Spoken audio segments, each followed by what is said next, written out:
Welcome, another day, another dollar. Well, I'm not being paid on this one because it's my house. The last time we've just spoke, I said that I'd see you today, and well, clearly I am doing. But what I did off camera after I'd spoke to you, because it was late on afternoon, I went round with some mid-tones wall and ceiling primer, and if you can just see below the coving where I'd gone from the coving, I'm looking at it, from the coving onto the wall, I just went round with the mid-tones and just touched in around the bottom just to neaten the edge up. So when I come with the emulsion of the modern emulsion later today, I have actually the right base to work on. Now, while I did, when I was doing that, not while I was doing it, I tried, it's the yellow bristled Rembrandt from Arrowworthy. I've never tried one of these before, and I'm going to say, wow. I thought the Arrowworthy Classics were good. Now, the difference between the two, we'll be quick on this because I want to talk about other stuff. That is a firmer bristle. It's a nylon bristle. They're both nylons. That's a firmer bristle and that's a softer bristle. I always like these for, well, cutting in, particularly when you're doing woodwork and things like that. But I've always said they're a little bit, particularly when you're on a 2-inch, probably a little bit soft for cutting in around walls and things like that for emulsions. I do get away with using one of these on a 2.5-inch slash cut, cutting in, and to be fair, it's fine. But you know, after using that, which is a 2-inch, just round there, having that firmer bristle made it a lot easier to cut in and keep that straight line. I'm still using that for my woodwork, but that, going round, cutting in with emulsion, what a brush that is. And that is the reference, it just says Arrowworthy Oval, and it's a Rembrandt. So anybody interested in a brush for cutting in, that is very, very good. Right, next thing before I crack on, I love the word crack on. I came in, had my tea last night, and I thought, what shall I do? I'm a bit bored. Every other room in the house is disrupted because we've got stuff everywhere. I thought I'll get a coat on the woodwork. So I got out the Ammonite Modern Eggshell, mixed it up, and I thought to myself, I'm going to add, I've got some little sample pots of the Smith & Roger, no, it's the bonding primer. It's the Flow and Bond. Now that's 100 ml. Now I've tipped 100 ml into that 2.5 litres. They do advise 10%, but that would not be 10%. That's just under 5%. But it does act as an aid for adhesion. It also helps for flowing out and also drying. And I have to say, I've been using this in a lot of Farrow and Ball woodwork paints, and it does make a difference. I used it on the kitchen units there. I put 10% into the actual 2.5 litres, so I did do a 10% ratio, and it's a 10-to-1 mix. But on this one, I've just gone just below that 5%, and it has made a difference. Now, what I did, I went around all my woodwork last night, gave it a coat because I knew today I wanted to nib it down and give a final coat to it, which I'll do in a little while. But what I thought, I'll just show you how I've actually, let me pick you up and bring you. I've done 2 lots of doors, because if you are new to painting, there's ways you're going to do it. This is a glass door. Now, previously when I did it, I did cut in. It's a daft, really fine moulded edge there. So this time round, I've actually taped it and gone onto it slightly, not to be oozing loads of paint everywhere, but I've gone onto it. Now, last time I did it, I had a small fitch to cut in, and it doesn't matter, you still catch the glass and then you have to clean it off with a blade. So this time I thought, if you're an amateur or a DIYer that is going round glass, you're going to tape it. So I've taped it. What else I've also taped, because when you're doing a door, this is the door of this room, the parts of the door that you paint is that opening hinge side there, which is, well, clearly it's where the handle is, it's the latch side where the handle, the lock, we'll call it the lock round. You paint that, You paint that rebate there, architrave going round, but you don't paint the outside part and you don't paint the hinge side. So there's just that and that. Now the reason being, if that door was part open, ajar, what do you see?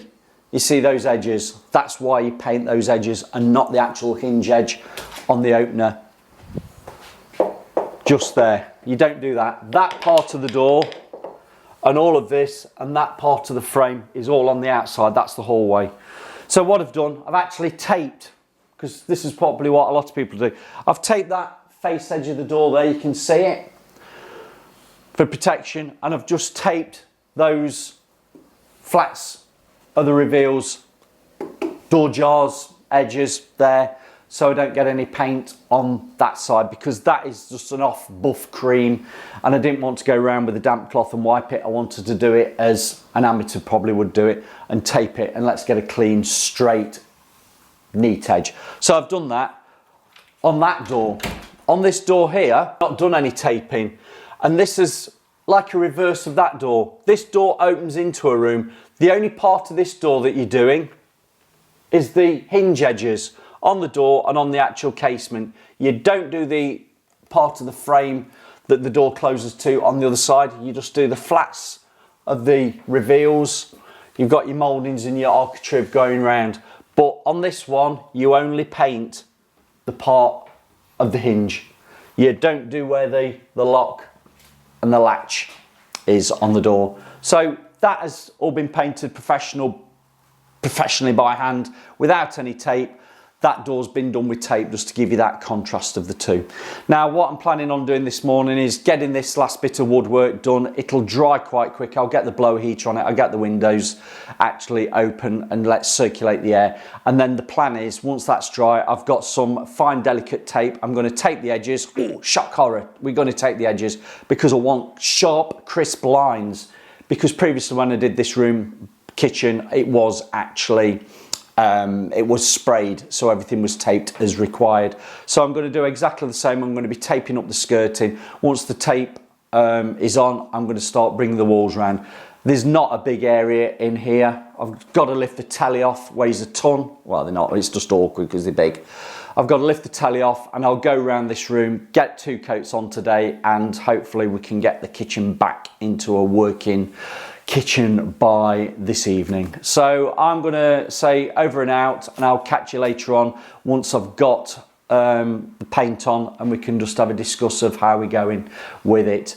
I'll get a first coat on the walls before I start coming back to tell you about the actual modern emulsion that I'm using on the walls. So woodwork's gone on really nice because that is the modern eggshell, and I have to say it's brushed. I've just nibbed it down and that'll go on fine. We've let it dry, you know what I mean. We've let it dry for long enough because it's been overnight. So yeah, all good. So to come back to you, I want to start getting some wall paint on now. Not wall paint. It's my accent. Mind you, I don't have an accent. From Nottingham. Nottingham people don't have an accent. I'm starting with the reveals. I've gone around taping up and people are going to go, ah, you've taped up. Because I've done all the woodwork and the woodwork's now had its finished coat. That was hours ago. I've gone around with some delicate tape. It's the pink coloured mask tape, which it's not too tacky, but it'll give you a sharp, clean line. You'll probably see that down there. Can you see it? Yes, all the way around. And just round the UPVC, I've gone with some yellow, the orangey yellow Q1 tape, which is a little bit more softer. You know, it's not like a masking tape. But what I'm doing, I've got, because I quite like that Rembrandt brush, I'm going to be cutting in with a Rembrandt brush. Now, always bed your brush in to your paint, let it soak in, bed your brush in, job's a good one. And I've also got a mini roller. Not that I'm a big fan of going around mini rolling because I don't think you need to, but on areas that I can't get to with the bigger roller, like underneath these units, top units and above the splashback, I have got a mini roller that is a medium pile rotor gold, which matches the medium pile rotor gold that I'm doing the walls with, which is just down there. Now, a top tip Tuesday, I see a lot of people, they're pre-washing their rollers or spraying them with water. Don't waste your time, because if you've got still water in that roller when you're rolling it out with paint, it exudes the water from the nap and you'll get it running down your surface. Now, what's better to do, a bit like what I've done with the mini roller, load your mini roller, load your actual main roller up, literally load it up with paint, and while you go around cutting in, the moisture of the paint soaks into that roller and makes it a lot easier to work with. Don't use it fresh, like a brand new roller. With these rollers, I've probably washed them out the day before so they dry, or wrap tape around them, because you can get a little bit of lint coming off, you like the fluff. Don't be using it straight out the packet or straight into the paint like that, because all you're going to do is just struggle. You really need that build up of paint in the roller so it's soaked in. A bit like when you get your brush, don't use your brush cold, i.e. straight out your toolbox. Just load your brush up so it's already got the paint in the stock and in the filament ready to brush and go round. And I'll show you what I mean, because once you've got your paint actually in the brush, it's a lot easier to work. I don't know where you can see me there. It's a lot easier to work. And once I've cut in round there, it's just a case of getting my little mini roller, and I can mini roller those areas out like so. And as I say, that is the same nap as what the main roller is, the 9-inch roller.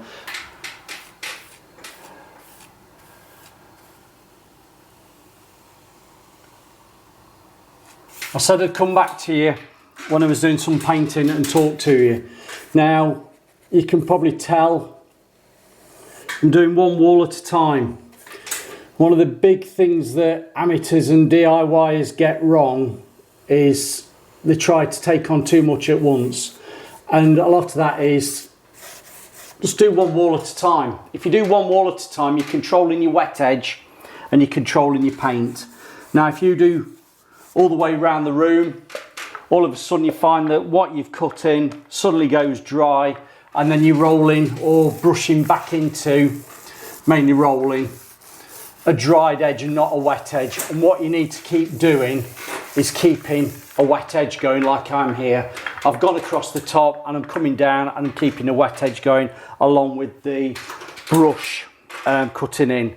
Now, I'm using that Rembrandt brush, which is the yellow bristle, which is lovely for cutting in. Now, if you're watching TikTok and Reels and you're seeing people cutting in and you go, oh, well, look how straight that is. One, it's all down to the camera angle, and two, I'm not saying it's a cheat, but they are using brushes like this. Doesn't have to be this one, but they're using a slash cut, they're using a firm bristle, and you know what? You can virtually keep a straight line all the way across, even like this coving is a little bit humpy-dory, you can still get a nice cut-in edge. You can only follow what's already there. You can't make a new line. You don't want to be taping it. You want to be cutting into that bottom edge like I've done there, and stand in the middle of the room and look at it. It'll look perfect. You might go up close like that and go, oh, it's a little bit all over. It's not as bad as that. You just cut in neatly, best you can, and let it go at that. And as you can see, I'm just bringing them down nicely, cutting in and bringing a section down at a time. Now the paint, this is Lamp Room Grey in Modern Emulsion. Out the tin, it actually went on quite nicely, but it felt a little bit round for pulling. And if you're struggle with brushwork and rolling, it might be an idea to put a splash of water into it to make it a little bit easier. I'm not on about 10%, I'm just literally on about a splash of water to aid the application of your paint. Now, I've got those sample little pots of 100ml Rogers and Smith Flow and Bond, and what I've done to that 2.5 litre tin of paint, I've just put 100ml of that Flow and Bond to it from Smith & Roger. Now, that's just to aid the application. It also helps the paint go a little bit further, and also when it dries out, it flows nicely. So you get in the flow and you get in the bond, and the actual paint should go a little bit further because you've added something to it. Now to that 2.5 litre tin, normally you'd probably add 10%, but that 100 ml is less than 5%. You only have to do the maths. It's less than, well, we're looking about 3 or 4% probably on that. Somebody who's good at maths do that. If I was good at maths, I'd have been a maths teacher. Right, the other thing I just want to jump down and do and show you.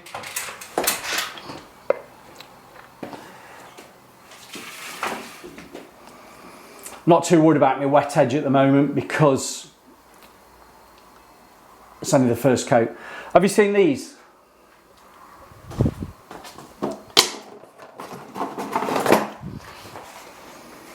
Have you seen these? These are silicone covers. I'll just give a plug to Silly Boys because I do like the Silly Boys products. This is Silly, spelled S-I-L-I and B-O-Y-S. Silly Boys silicone covers. Let me just take one off. The silicone, you can cover your plug sockets, keep them clean, keep them neat, protect them. These are made in the UK. They're manufactured, obviously, of silicone. They can be screwed up, do whatever you want, drop them in warm water with a bit of soap and clean them up. If you're spraying, they're ideal because you can spray it over your sockets. But instead of just undoing your socket there, instead of undoing your socket and just cutting in as neat as you possibly can, which I'm doing there, all the way around, just giving you an example, feather that out. What you do is you put your silicone cover on once you've loosened it off, and then you can actually brush around. And if you catch your silicone cover, doesn't matter because that can be washed. But a big shout out to Silly Boys. Please check them out. There'll be a description and a link below if you want to buy any of these. Yes, they're not cheap, but as we're trying to be sustainable with the environment, I'm going to have these a long while. I don't want to be using tape all the time because that goes into landfill and it's in the bin. These, once you've got them, you won't be looking back. So that's Silly Boys. And I've done the Silly Boys covers all the way around the room, if you can see, all the way around. Worth every penny.